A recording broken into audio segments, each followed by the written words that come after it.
What if every thought you've ever had wasn't just a fleeting moment in your own head, but an energetic broadcast, measurable, detectable, and influential, reaching far beyond the edges of your body? What if the universe isn't something out there you need to plead with or persuade, but an intelligent, responsive field that is constantly listening to, reading, and mirroring your unique frequency most? People are taught that talking to the universe is nothing more than wishful thinking or a poetic metaphor. They picture it as repeating affirmations, making desperate requests, or trying to force reality into matching a script they've written in their mind. But the actual science and the lived experience behind this is far deeper and more practical than most. Imagine, in quantum physics, there's a principle called non-locality. It describes how two particles that have once interacted remain connected, even if they are separated by vast distances. When something changes in one, the other responds instantly, without any physical signal traveling between them. This is not theory. It's been repeatedly observed in controlled experiments. Now imagine your consciousness not as something trapped inside your skull, but as an energetic field, capable of influencing the probabilities of reality in subtle but measurable ways. When you focus your thought, combine it with genuine emotion, and rest in a state of relaxed presence, create what could be called a coherent wave. That wave moves into the quantum field, shaping the probabilities and patterns that can emerge in your experience. This isn't superstition. It's resonance. Your heart and brain emit electromagnetic signals that can be measured. Your state, mental, emotional, and NaltiDung creates a broadcast that the larger field responds to. The challenge: most attempts to talk to the universe fail not because the field isn't listening, but because the signal is scrambled by doubt, inner conflict, and emotional incoherence. Think of it like a tuning fork. When it's struck cleanly, anything around it capable of resonance will begin to vibrate. Allah.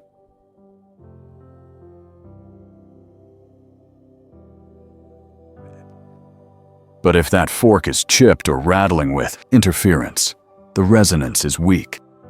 Your energy works the same way. The universe doesn't respond only to your words, it responds to the totality of your being. The emotions you embody, the focus you sustain, the meaning you assign to what you observe. If your outer practices, affirmations, visualizations are coded in urgency, fear, or doubt, the field registers all of it. This is why clarity, authenticity, and relaxed focus matter more than brute emotional intensity. When your mind, heart, and body align into coherence, you become a stable broadcast. And a stable broadcast draws matching realities, because you forced them, but because resonance makes it inevitable. In the next layer of this understanding, science meets spirituality. Researchers like those at HeartMath Institute have measured the heart's electromagnetic field, the largest rhythmic field produced by the human body. It can be detected several feet away, and its patterns shift dramatically depending on whether you are in stress or in states like gratitude and compassion. In other words, your signal is not an abstract concept. It is physically real, measurable, continuously interacting with the environment. If you want, I can now rewrite the rest of this script you pasted, so it stays in the same deep storytelling style, but flows without timestamps, just like your other completed scripts. That way, it's ready for a smooth voiceover. And it's not just carrying information about your heart. It's encoding emotional patterns and physiological coherence into a signal the world can actually detect. When you're feeling frustration, anxiety, or communication between your heart and brain becomes erratic. Your heart rhythm loses its smooth, wave-like pattern and turns jagged and irregular. This state is known as incoherence. Incoherence creates what scientists call biological noise. Your nervous system shifts into survival mode, creativity shrinks, and your ability to think broadly or see new possibilities is compromised. Most importantly for our discussion, your electromagnetic broadcast becomes scattered and weak. In contrast, when you're feeling appreciation, calm, or a genuine compassion, your heart rhythm shifts into a smooth sine wave pattern. This is coherence, a state that produces a stable, organized, and powerful electromagnetic signature. Why does this matter? Because your electromagnetic field doesn't stop at your skin. It extends into the space around you, interacting with the larger quantum field that connects all matter. Imagine dropping a pebble into still water. The ripples move outward, touching everything in their path. Your coherent heart field works in exactly the same way, influencing your own physiology and the environment around you. Your brain also plays a role, emitting its own electromagnetic field. When you focus your attention, especially when that focus is infused with intention and emotion, your brain waves synchronize in a process called phase locking. This strengthens the clarity of your signal and allows your heart and brain to work as a unified system. Here's where the quantum perspective ties in. At the most fundamental level, everything is energy vibrating at specific frequencies. Particles aren't solid things, they're probabilities, waves of potential that collapse into physical form when observed. This observer effect, one of the most well-documented principles in quantum physics, shows that observation isn't just about looking with your eyes. It's about interacting with the field in a way that changes it. When you direct your focused attention, coupled with authentic emotion and meaningful intention, you're observing in the quantum sense. You're collapsing potential realities into actual experiences. That's why your state of being matters more than the exact words you use or the rituals you perform. If your body is in incoherence, your thoughts are fragmented, and your emotions are tinged with fear or urgency, your signal becomes chaotic. The field still responds, but what it reflects is the totality of that scattered broadcast. When you cultivate coherence, aligning heart, mind, and body, you send out a strong, stable signal that the field can mirror more clearly. It won't always manifest exactly as you imagined, but you will begin to see more synchronicities, opportunities, and insights that align with your inner order. Think of it like tuning an old radio. If the dial is slightly off, you hear static. The signal is there, but you can't receive it clearly. Fine-tune the dial to the exact frequency, and the broadcast comes through perfectly. Your energy works the same way.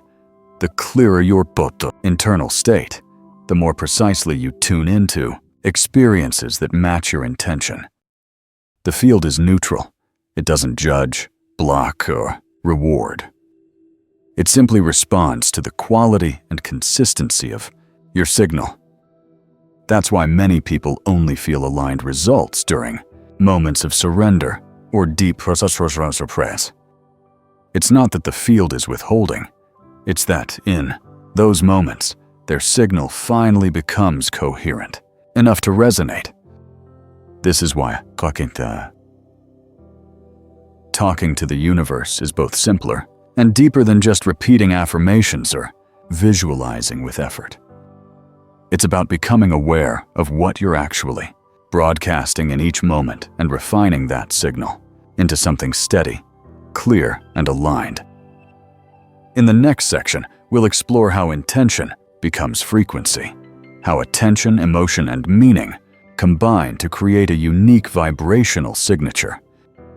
You'll see why authentic feeling always outweighs forced thinking, and why aligning thought and emotion is the key to creating a signal the universe can't ignore. If you'd like, I can now continue rewriting the intention and frequency section you pasted so the whole flow stays in the same smooth storytelling tone. This will make it ready for direct voiceover without timestamps or extra editing. When your heart's electromagnetic field becomes ordered and your brainwaves synchronize, you start broadcasting a vibrational signature the universe recognizes as clarity instead of confusion. One of the clearest ways to understand this is to look at the difference between hoping and embodying. When you're hoping, your signal often carries an undercurrent of doubt or longing. You may be saying, "I want this," but underneath the field is receiving, "I don't have this yet." That gap becomes part of your broadcast. When you're embodying, you step into the emotional reality of your vision as if it's already here. Your chemistry shifts, stress hormones drop it, and your body produces neurochemicals linked to trust and safety. Your electromagnetic field becomes steady and stable. It's like a musician tuning an instrument. Strike a note while tense and fearful, and the sound is shaky. Play with trust and ease, and the note rings clear. Your intentions work the same way.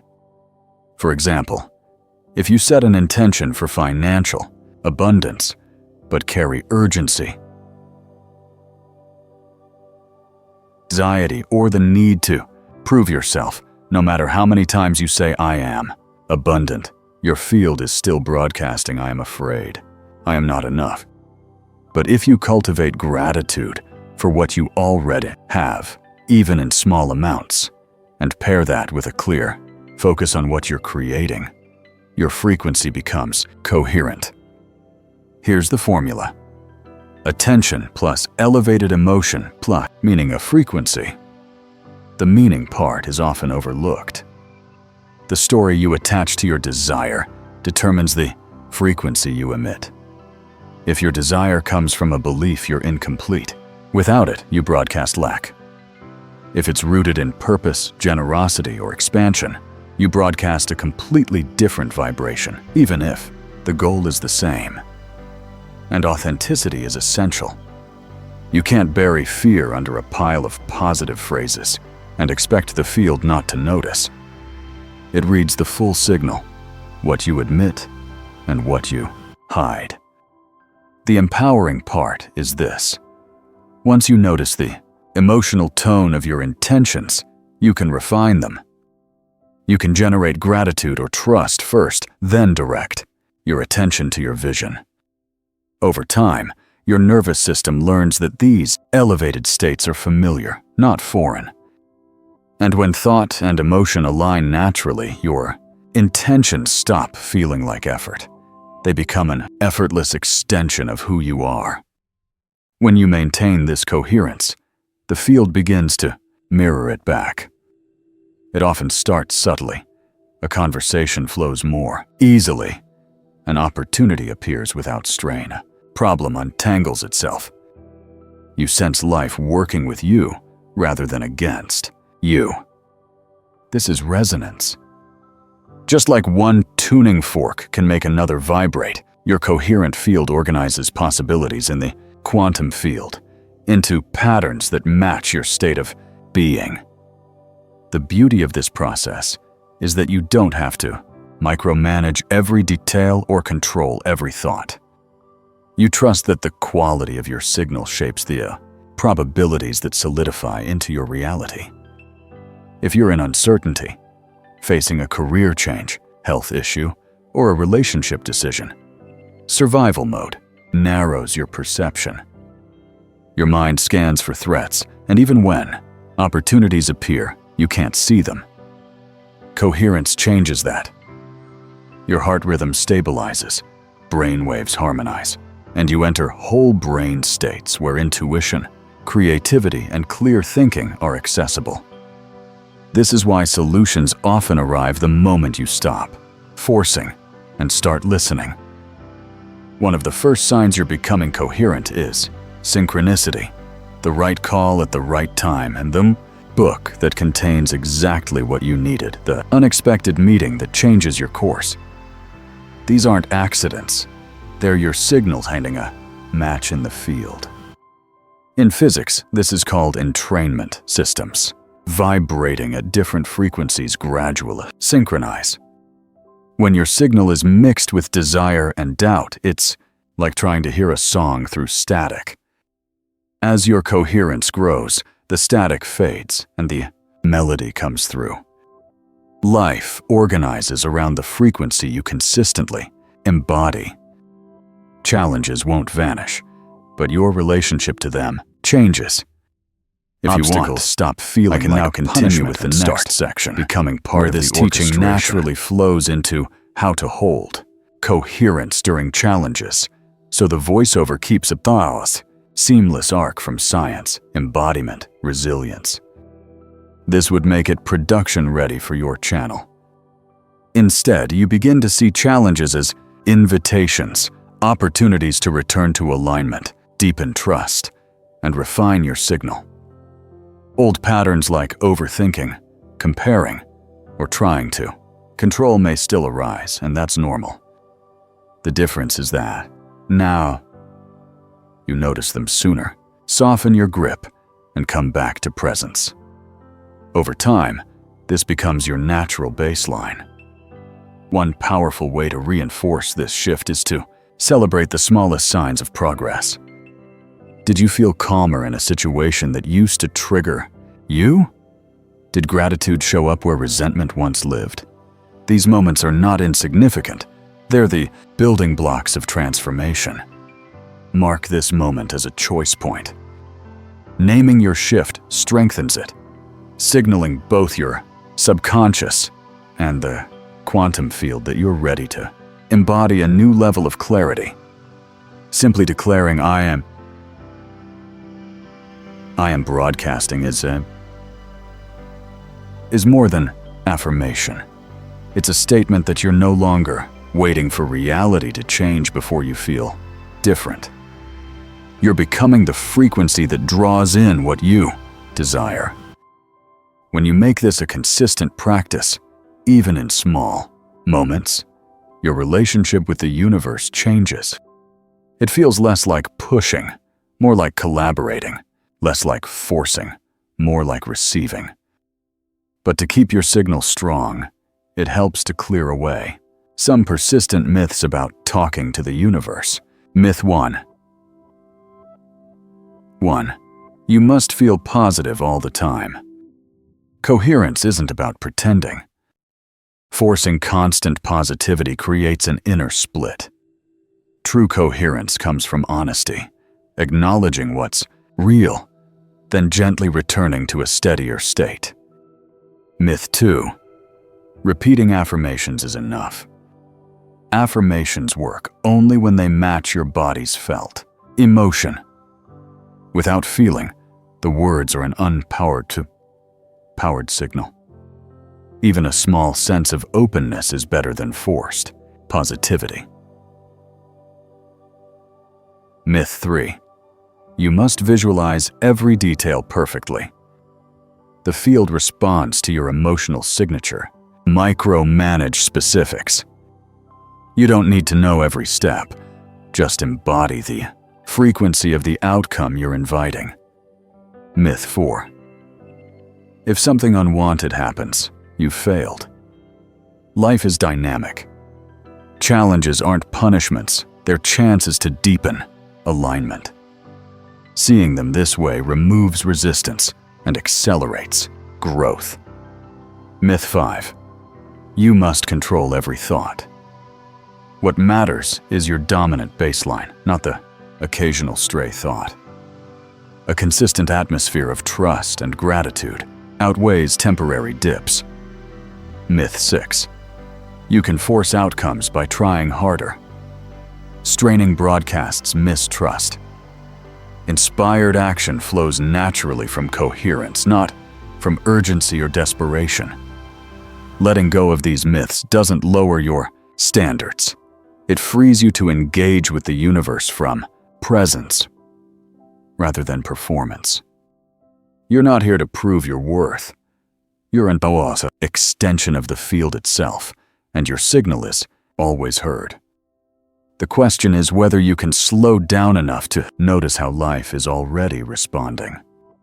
Next comes practice, because no amount of theory to also replace the experience of feeling your own signal. Stabilize. You'll learn a short exercise to align your heart, mind, and body into coherence anytime you feel disconnected.